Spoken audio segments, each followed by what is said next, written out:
Estamos ante las cámaras del canal 21 de Tigo TV, 21 de Tigo TV, 21 de Tigo TV y canal 27 Copaco IPTV y a través de BM Online, que es una radio digital que tiene su propio canal de televisión.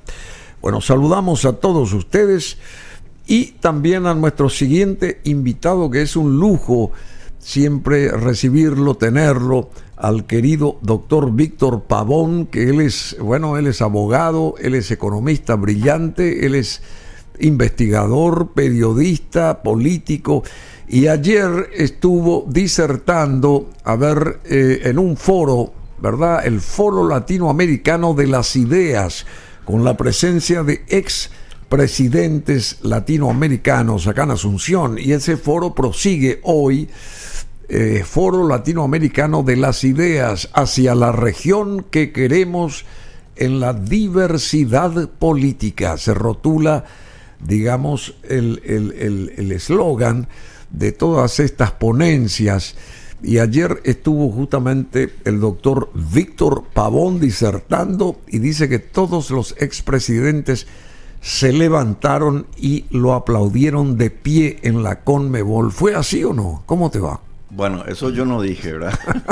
Bueno, yo agrego. Pero te agradezco mucho la. ¿Pero fue o no fue así? Yo creo que. ¿Te aplaudió la gente? Yo creo que la gente sabe cuando una disertación, que no digo que haya sido la mía, tiene un interés y por sobre todas las cosas proclama una idea diferente a lo que hay. Porque a las ideas existentes. Ahí vemos a Víctor Pavón en el foro de ayer, su participación. A ver, vamos a escuchar. Oportunidades habrá para la inversión, para más trabajo, para las oportunidades.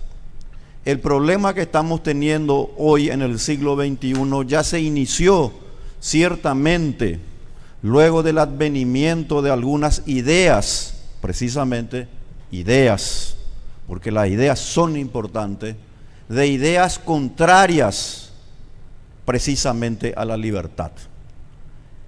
Hay un gran legado de los Estados Unidos de Norteamérica que se llama el constitucionalismo. Los padres fundadores de ese gran país establecieron la idea de que el gobierno es del pueblo y en consecuencia, siendo del pueblo, el gobierno debe estar limitado en poderes preestablecidos. Y eso está en la Constitución. Sin embargo, con el advenimiento de ideas contrarias a la libertad, nosotros lo que tenemos hoy en día es un aumento desmesurado de las potestades de los diversos gobiernos. Y en consecuencia, en lugar de aprovechar las inmensas oportunidades que tenemos en Latinoamérica, no la podemos aprovechar porque lamentablemente aquí en nuestras tierras todavía se cree que el Estado debe ser una suerte de gran garante de nuestras vidas, que se cree que si hay un problema de orden individual en una persona, ese es un problema político y no debe ser así. La historia ha demostrado que si nosotros aumentamos los índices de libertad económica, que significa mayor autonomía al individuo, vamos a poder no solamente crecer en términos económicos, sino que también consolidar las reglas institucionales de la democracia constitucional. Y esto lo dijo un gran pensador y premio Nobel de Economía, Douglas North, cuando estableció que las reglas de juego son importantes. Pero las reglas de juego en la democracia constitucional deben respetarse. En Paraguay, concretamente, nosotros hemos logrado importantes avances en cuanto se refiere a su estabilidad monetaria y a la sostenibilidad fiscal. Y esa es obra de los paraguayos. De una u otra manera hemos colaborado para que eso ocurra. Pero lamentablemente siguen siendo de alguna manera avispados, estimulados ideas contrarias, y ahí tenemos que nuestra estabilidad monetaria se puede perder. nuestra sostenibilidad fiscal se puede perder. Y cuando nosotros aumentamos la inestabilidad monetaria y aumentamos el déficit fiscal, pues lo que tenemos es sencillamente más pobreza y más, lamentablemente, desempleo.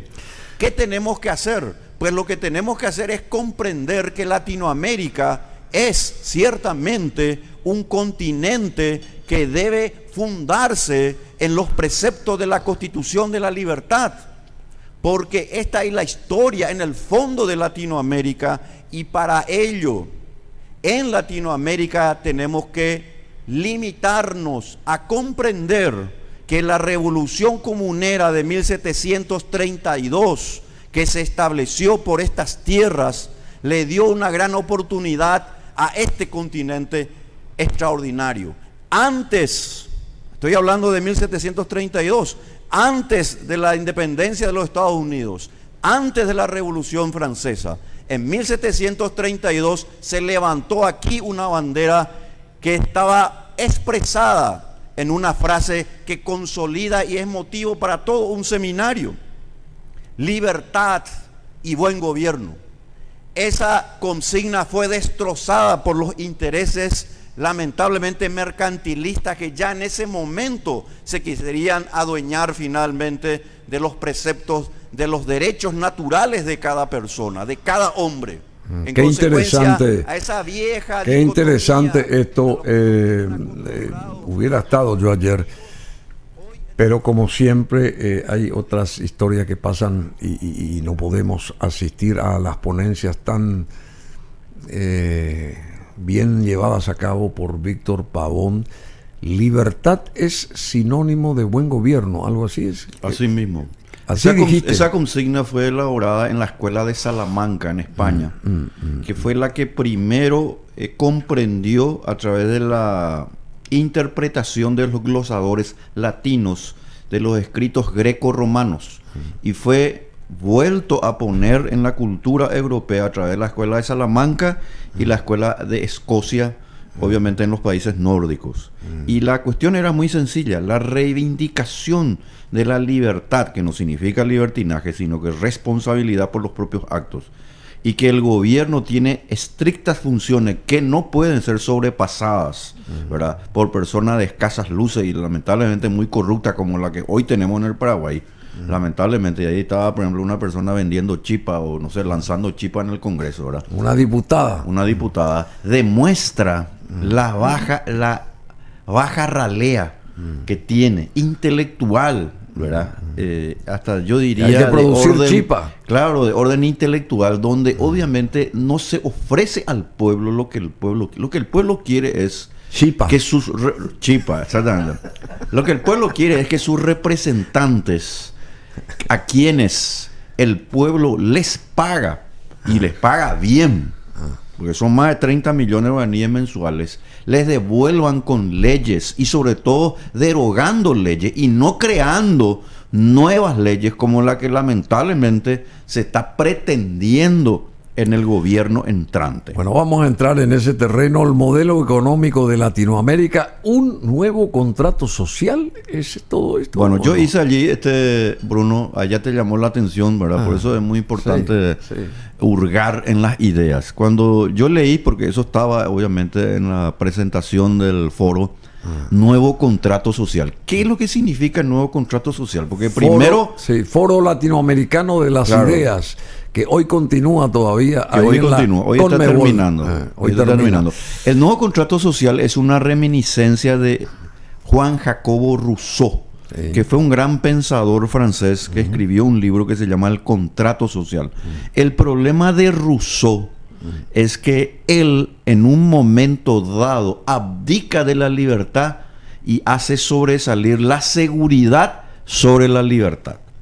Y ese es un error que lamentablemente cometieron los grandes revolucionarios franceses, a diferencia de los ingleses, que mantuvieron intacta la piedra filosofal de la libertad a través de John Locke, en donde la libertad es innegociable. Nosotros podemos tener problemas y todo lo que podamos tener, pero la libertad no se negocia.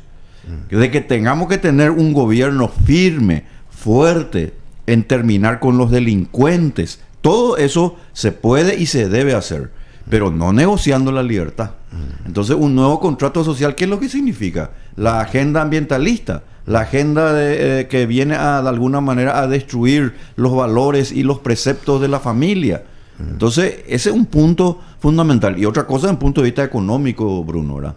No puede ser, y yo estoy viendo, y ya es la tercera vez que estoy de manera pública, ¿verdad? Siempre lo hago primero acá en tu programa, ¿verdad? Denunciando intelectualmente la intención del nuevo gobierno, que va a ingresar, obviamente va a asumir en agosto, de crear instituciones que van a consolidar todavía más el estatismo intervencionista, en lugar precisamente de darle más libertad a los paraguayos. Bueno, te referís a este nuevo Ministerio de Economía y Finanzas. Totalmente. Que se pretende crear.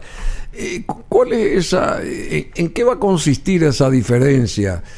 Porque desde que yo tengo uso de razón, y mucho antes, por supuesto, el Paraguay siempre fue manejado económicamente por un Ministerio de Hacienda. Totalmente. Y a partir de ahora se pretende, digamos, crear otra institución bajo el rótulo de Ministerio de Economía y Finanzas, que tengo entendido rige esto mismo en otros países de la región. Los senadores cartistas presentan un nuevo proyecto que busca la fusión de Hacienda, de la Secretaría Técnica de Planificación y de la Función Pública para crear un Ministerio de Economía. ¿En qué va a consistir eso y por qué se podría llegar digamos, a una suerte de qué sé yo, hay que tener los pies de plomo ante el arribo de este Ministerio de Economía? ¿Por qué? Totalmente, porque el Ministerio de Economía, en primer lugar, es una contradicción en términos. El Estado no puede hacer economía porque no establece y no tiene capital propio. El capital es de los contribuyentes, de la gente. En consecuencia, lo que el Estado debe hacer es hacienda pública. O sea, captar los recursos a través de los ingresos tributarios y obviamente utilizarlo a través del gasto público. Esa es la tarea del Estado. Pero si nosotros convertimos esta tarea de hacienda pública en una economía, lo que vamos a tener es que cuando de repente para los tecnócratas exista, por ejemplo, un problema de desempleo, cuando exista una merma o disminución en el crecimiento de la economía, ellos van a poder tener la potestad de gastar más dinero de acuerdo a lo que ese Ministerio de Economía diga, pero con el solo efecto, supuestamente, de salir de la recesión. Eso en términos económicos y en la teoría económica se llama demanda agregada. Estimular el gasto público, que se puede hacer de tres maneras: aumentando los impuestos, aumentando el endeudamiento o creando directamente más monedas y billetes a través del proceso de inflación. Eso es una cuestión pero peligrosísima, Bruno. Cuestión falsa. Es una cuestión falsa porque ya está probado por la historia. Y peligrosa porque le da la potestad a los tecnócratas. Todos ellos, yo les reconozco, ¿verdad? Todos ellos muy bien formados en grandes universidades extranjeras, ¿verdad? Pero no por ellos exentos de estar equivocados. No por ellos exentos finalmente de que no pequen de ser soberbios. Porque el hecho de que una persona haya estudiado afuera no significa que esa persona sea una suerte de deidad que viene de sea afuera, más, sea superior a los paraguayos. No, nosotros los paraguayos estamos en condiciones de contrarrestar porque también tenemos la preparación. Leemos historia, leemos economía, leemos derecho y estamos en condiciones de decirle: ustedes, señores, lo que están creando es un engendro, es un leviatán que nos va de alguna manera, nos va a convertir. Quieren crear la AFIT de la Argentina, que es la famosa subsecretaría tipo de Estado de tributación que tiene la Argentina. Ellos te van a controlar todo y van a aumentar los impuestos porque se van a dar cuenta que cuanto más ellos intervengan en el mercado, la informalidad va a crecer. El problema de la informalidad del Paraguay... No, pero yo te hago una simple pregunta. Es muy sencilla. Yo te hago una simple pregunta. Sí. ¿En qué este Ministerio de Economía y Finanzas nos puede favorecer? Nos puede, digo, a la gente de a pie, a los que estamos acá. En nada nos puede favorecer. El problema del Paraguay no es un ministerio de economía. Es que haya una mejor economía. Claro. Pero el Estado no puede hacer una mejor economía a través de un ministerio de economía. Lo que el Estado tiene que hacer es establecer reglas claras.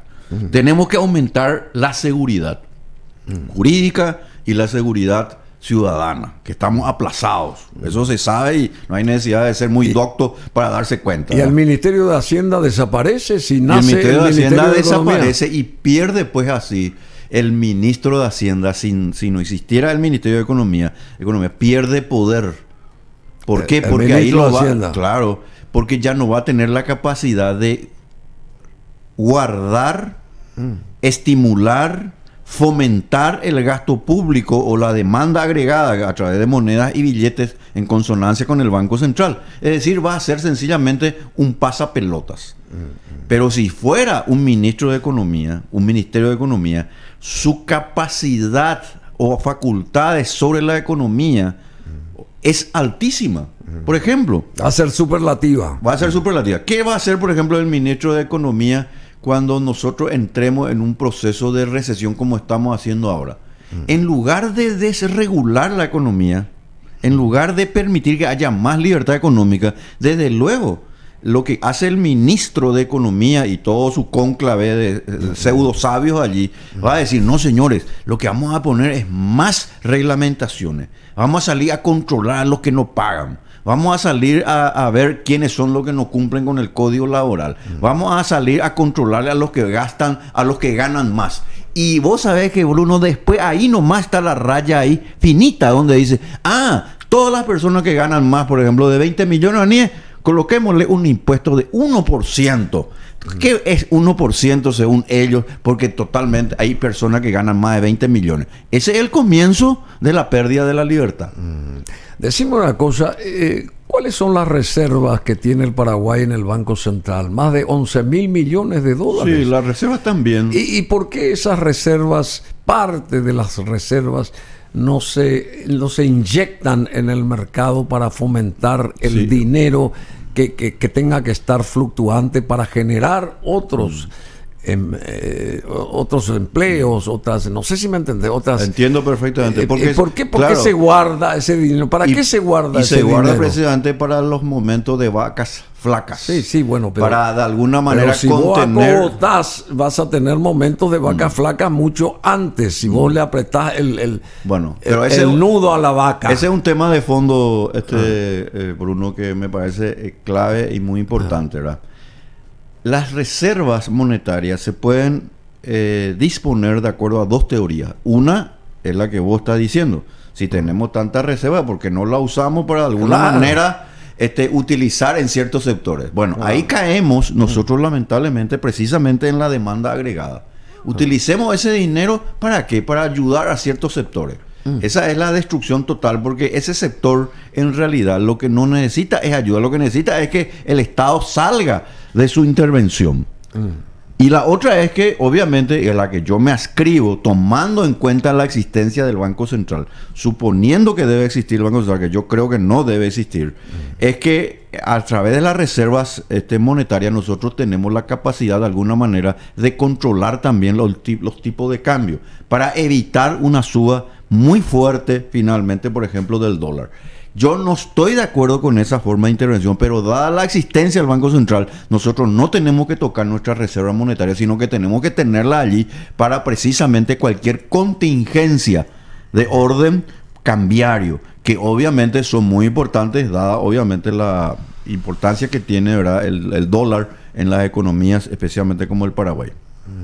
Bueno, o sea que vos estás en desacuerdo respecto a la creación de este Ministerio de Economía y Finanzas. Pues claro, Bruno, porque la economía es utilizar los recursos para aumentar la rentabilidad y la productividad de los factores de producción. Eso es economía. Pero la economía no lo puede hacer el Estado, por eso te decía, es una contradicción en términos. El Estado lo que puede hacer es hacienda pública, y lo debe hacer, y lo podemos hacer, y mucho mejor. Y no lo hacemos. A través de este actual Ministerio de Hacienda. Claro. ¿Por qué? Porque el mal gasto que ya hablamos aquí, Bruno, que es de 1.700 millones de dólares anuales, es una muestra de la manera en que el Ministerio de Hacienda no está cumpliendo. Y ahí pues hay un dicho que está en la Biblia, dice, quien no puede en lo menos, ¿cómo va a poder en lo más? En lo más, sí, claro, claro. ¿No te parece? Bueno, y acá también escribiste algo vos el domingo pasado en ABC, y el título llama la atención: es la economía, Santiago, no te olvides ni te equivoques. Así mismo. Y hiciste hincapié en qué. Y hice hincapié en que el futuro presidente que va a asumir de luego en agosto tiene una brillante oportunidad dada su formación en economía. Yo confío, y soy como ciudadano paraguayo, confío en que él pueda llevar a buen puerto nuestra economía. ¿Por qué? Porque está demostrado que la economía es transversal a los fenómenos sociales, es transversal a la política, a la educación, a la cultura, a todos los quehaceres de la vida. Y en consecuencia, dada su formación, yo creo y confío hasta ahora, y ya no tanto, porque a través del futuro ministro de Hacienda, Fernández Valdovinos, y yo creo que con la anuencia del futuro presidente ya, ¿verdad?, electo, en este caso Peña, ellos están haciendo dos cosas, Bruno. Sí. Uno, unificando la Secretaría de Estado de Tributación y la Dirección Nacional de Aduana a través de una Dirección Nacional de Ingresos Tributarios. Y la otra, esto que está acá, por el cual se está presentando ahora una fusión de la Secretaría Técnica de Hacienda y obviamente de Hacienda misma para crear el Ministerio de Economía. Va a ser un híbrido. Entonces lo que vamos a consolidar es una institución, una superestructura, donde obviamente la capacidad de modificar la economía privada a través del intervencionismo estatal va a ser muy alto.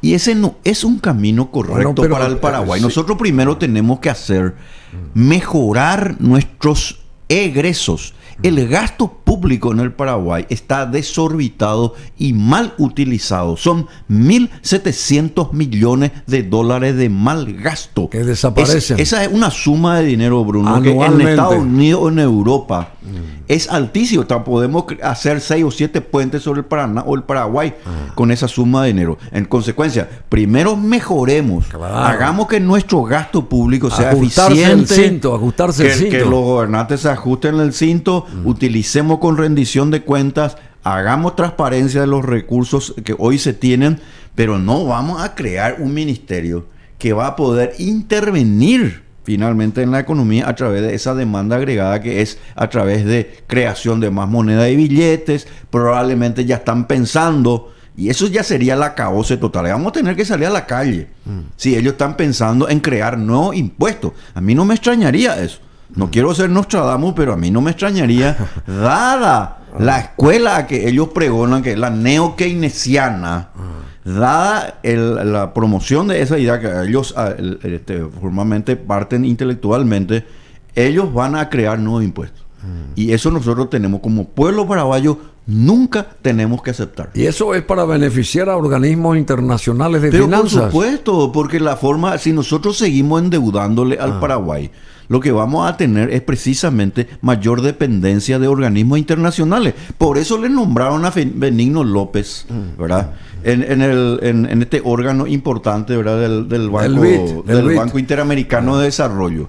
Porque se inició un periodo de sobreendeudamiento sobre la capacidad de pago del Paraguay.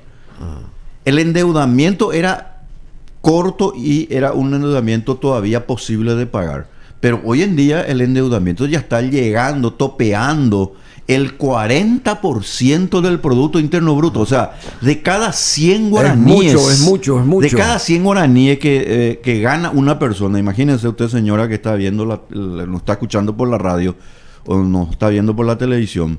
De cada 100 guaraníes, si usted gana 100 guaraníes y 40 ya destina a la deuda, usted no ve ese dinero. Entonces quiere decir que se prendió una luz roja. Claro. Claro, entonces ya tenés disponible solamente 60. Pero no se piense solamente que con eso está, Bruno. el 40% del Producto Interno Bruto, o sea, de cada 100, 40 ya es para la deuda, es todavía sin los intereses. Si nosotros sumamos los intereses, llega a 80. Entonces, de cada 100 que una persona gana, 80 ya no puede disponer. Porque obviamente en todo préstamo se pagan los capitales y los intereses. Ese no es un buen camino. Bueno, ¿y para qué? Es un camino Entonces, peligroso para el Paraguay. ¿Por qué se está pensando en esto? ¿Cuál va a ser, digamos, la ventaja de tener un Ministerio de Economía y Finanzas? Y la ¿Cuál ventaja es que ellos van a jugar ese No, juego. pero nosotros. Para nosotros es lo peor que puede Los existir. ciudadanos de a pie. Claro, porque van a distribuir, van a inyectar dinero y va a haber un proceso de auge que dura, por lo general, según Milton Friedman, él calculó bien eso, 6-7 meses y después vuelve a caer. ¿Y por qué vuelve a caer? Porque es artificial, ¿verdad? Si nosotros le pusiéramos a todas las personas ahora, supongamos que a partir de ahora, a partir del próximo lunes, se le otorgara a cada persona un bono de 1 millón de guaraníes, todo el mundo vaya a retirar ese bono de 1 millón de guaraníes. Todos vamos a estar muy contentos y obviamente porque vamos a tener mayor poder adquisitivo, entre comillas.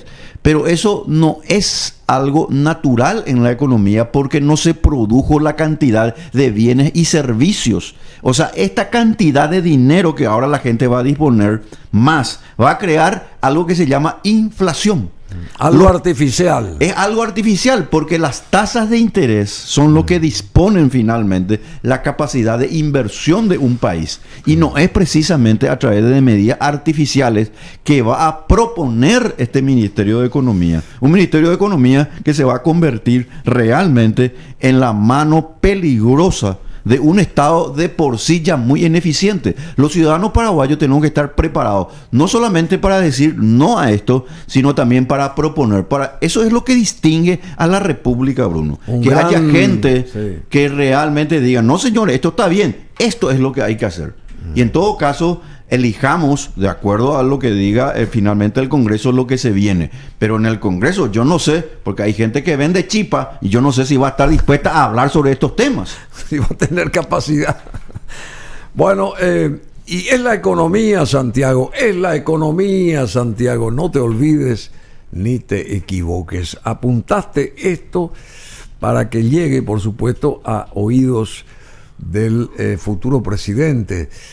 Y acá dice también en este artículo Víctor Pavón, si hubiera un avance, todo avance o retroceso en la calidad de vida de la gente está relacionado al tipo de economía que se practique. Totalmente. Así mismo. Hay otros desvaríos. Los más grandes desvaríos en materia económica finalmente terminaron en revoluciones. Muchos son los hechos para corroborar esta afirmación. Así que vos no estás de acuerdo con este nuevo ministerio que está pergeñando el propio futuro ministro de Hacienda, Fernández Valdovinos, y también creo que el propio presidente, que es un economista. Por otro lado, Cantero Cienra, que es el actual presidente todavía del Banco Central, pide prórroga para responder sobre el afer del Banco Central del Paraguay, jugando con el tiempo. Esto lo señala el diario La Tribuna, el decano de la prensa nacional, sobre una investigación muy, digamos, ¿cómo que se llama? Con varias aristas y muy a profundidad.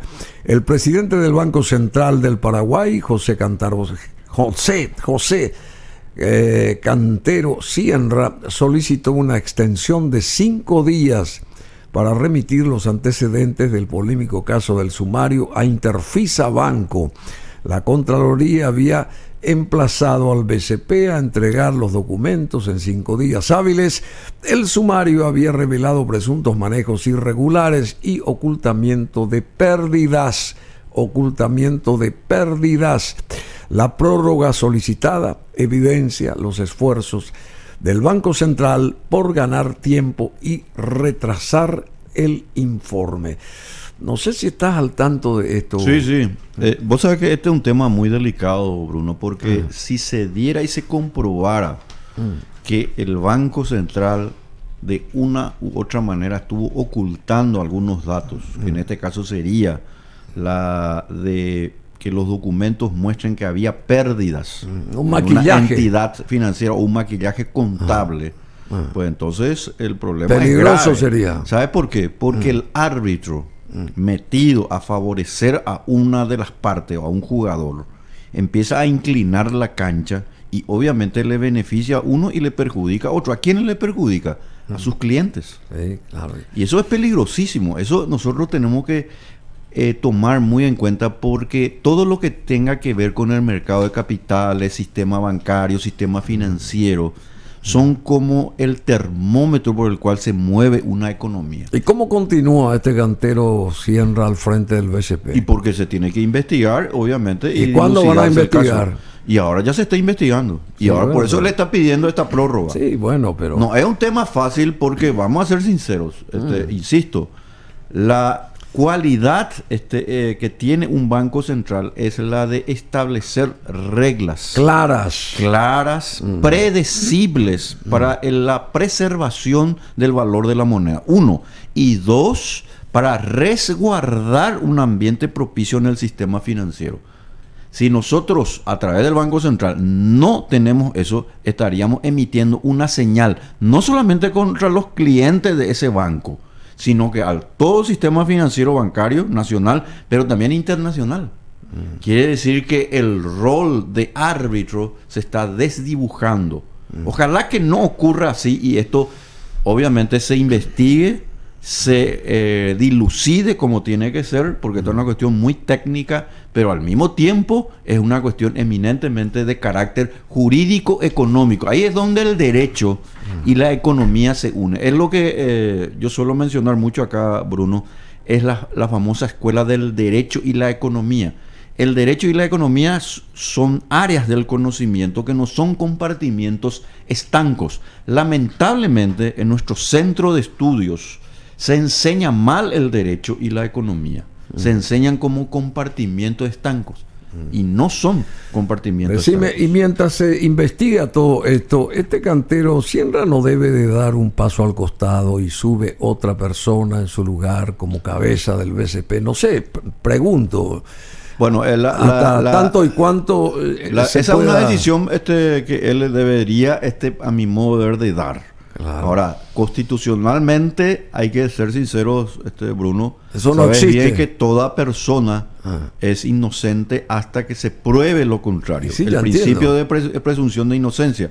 Porque habría que hurgar y profundizar bien pero si más a mi hubo favor, o no sí. este maquillaje. Pero más a mi favor, si él cree que él es inocente, dando un paso al costado Perfecto. momentáneamente, automáticamente, eso va a ir en favor del oficio suyo como presidente y del te Banco doy la Central. derecha por lo que acabas de decir. Claro, la lógica te dice y después Y- asume ya- otra vez. Y solamente te puedo dar la derecha del juego. Bueno, muchas gracias. Entonces aquí Víctor Pavón no está de acuerdo con la creación del banco, ¿cómo que se llama? Del Ministerio de Economía y Finanzas. Él no está de acuerdo con este proyecto. Y las autoridades económicas que van a subir, que van a manejar la economía y las finanzas, al parecer tienen otro pensamiento. Están teniendo otro pensamiento, pero todavía están a tiempo de rectificar. Porque yo, sinceramente, por ejemplo, le felicito mucho al Perdóname, presidente. ¿y qué habría que hacer? Supongamos que no se llegue a esa gestación del Ministerio de Economía y Finanzas. ¿Se tendría que potenciar Hacienda? Fortalecer el ¿O cómo Ministerio es? de Hacienda, fortalecer, reordenar ¿Y cómo- los recursos ¿Y cómo se lograría eso? administrativos y humanos. Y muy sencillo, haciendo cumplir lo que dice la Constitución. En primer lugar, los gastos públicos se tienen que tener rendición de cuentas, transparencia. Entonces, yo quiero saber cómo se va a corregir esos 1.700 millones de dólares. Esa es una tarea, pero inmensa. Eso significa tocar muchos intereses.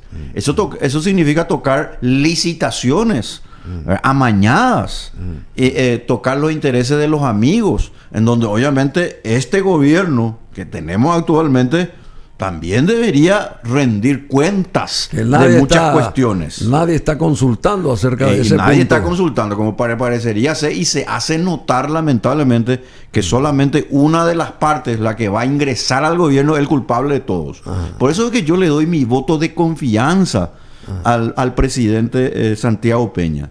Pero también alerto como ciudadano paraguayo de que esta tendencia de crear estas cuestiones no me parecen bien. No está bien. Por eso escribí justamente este domingo sobre este tema que vos acabas de citar, ¿verdad? Es la economía, Santiago. No te olvides ni te equivoques. Así mismo. ¿Y el domingo qué vamos a tener? Y vamos a seguir hablando sobre este tema porque me preocupa mucho, pero también es muy importante porque ya me dijeron otras personas, Bruno, que es muy importante dar suministro intelectual, argumentativo, para que esto no siga avanzando. Desde luego, es una cuestión que toma en cuenta sencillamente las cuestiones que hacen a la persuasión. Yo no tengo el poder de influir de manera directa porque apenas soy un académico, ¿verdad? Una persona que lo que pretende es hacer lo mejor para el Paraguay para no tener que cometer los desvaríos que se cometieron, por ejemplo, en Argentina. Que ahí ya resulta sinceramente tarde para hacer pequeños cambios. Ahí ya hay que hacer, pero inmensos cambios, grandes transformaciones. Y lamentablemente vos sabés bien que las grandes transformaciones requieren de mucho poder político. Por eso que Milei, por ejemplo, por dar un ejemplo, él tiene ese problema. Él no va a poder capturar probablemente la cantidad de votos necesarios. No estoy hablando de las PASO que se hace dentro de unas semanas, dentro de un mes exactamente, sino especialmente para las generales. Porque ahora pues todos los partidos van a presentar también, son como una suerte de precandidaturas o una suerte de interna, que ellos denominan las PASO. Pero al no tener candidato en las provincias, entonces su poder político, y voy por eso, no va a poder llevar a cabo las propuestas que él quiere llevar a cabo. Porque obviamente necesita que el Congreso le dé testimonio y apoye las iniciativas que él va a proponer. Y eso es muy importante. Por eso que yo creo sinceramente, Bruno, ¿verdad? Y termino nomás, si me permitís, ¿verdad? Santiago Peña tiene la brillante oportunidad, incluso lo dije yo en el escrito, ¿verdad? De ser un gobierno extraordinario. Porque él tiene una base política, que es la base obviamente que le da el cartismo. Me parece bien. Y así tiene que ser, así funcionan las democracias, ¿verdad? Más todavía cuando no se ve nada en el Congreso de una sustentabilidad opositora que pueda contrarrestar. Cada vez peor. Ahí en el Congreso, pues entonces alguien debería, o el grupo opositor en el Congreso, debe decir, no señores, ustedes no van a hacer esto y vamos a votar. Y vamos a votar por esto, por esto y por esto. Pero no hay nada. Y ahora se lo va que a votar estamos por fuera la del chipa. Congreso, están para vender y por ofrecer chipas. Pero lo que estamos fuera del Congreso y lo que queremos de alguna manera proponer algo diferente, pues le decimos al presidente entrante de que esta tendencia no está bien. Él tiene grandes oportunidades, pero que no se equivoque y obviamente haga lo mejor para nuestro país. Bueno, ¿y el nuevo contrato social? Y el nuevo contrato social es un invento del socialismo, un invento lamentablemente del colectivismo. El verdadero contrato social es que el Estado es servidor del hombre libre. El Estado tiene que ser garante de la seguridad. Más allá de eso, el Estado se vuelve un problema. Ahí está, educación. La educación, que tanto se habla de educación. ¿Cómo está la educación en Paraguay? ¿Qué dicen los informes PISA? Los informes PISA Desastre. a nivel internacional testimonian directamente un aplazo. ¿Y por qué? Porque la educación está manejada por el Estado. Además, un Estado corrupto, desde luego, donde las mallas curriculares no son diversas. Pero en 1732, ¿cuál era la premisa? Libertad y buen gobierno. Y ese es un gran orgullo para nuestra nación. Los paraguayos tenemos que estar orgullosos de nuestra historia, porque fue en estas tierras donde se levantó por primera vez una bandera libertaria, una bandera antes de la independencia incluso de Estados Unidos.